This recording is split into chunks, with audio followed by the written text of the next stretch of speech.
এলেমের মূল কিতাব কি? বুখারী শরীফ কি এলেমের মূল কিতাব? কথা বলেন না কেন? কোন সাহাবী বুখারী শরীফ দেখছে না? বলে তিনজনে, বাকিরা কি কয়? আবু বকর, ওমর, উসমান, আলী কি বুখারী দেখছে? কোন সাহাবী দেখছে? বুখারীর মায়ের জন্ম হয়েছে? দেখবে কোথেকে?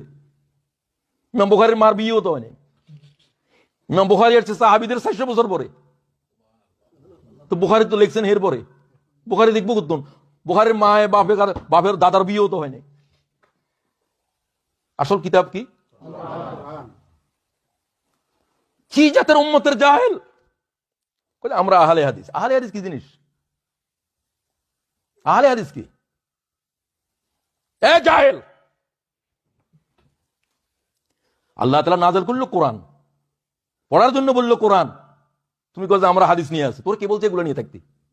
ওগুলো হচ্ছে কোরআন শরীফ, এটা বুঝার নোট, মূল কিতাব নয়।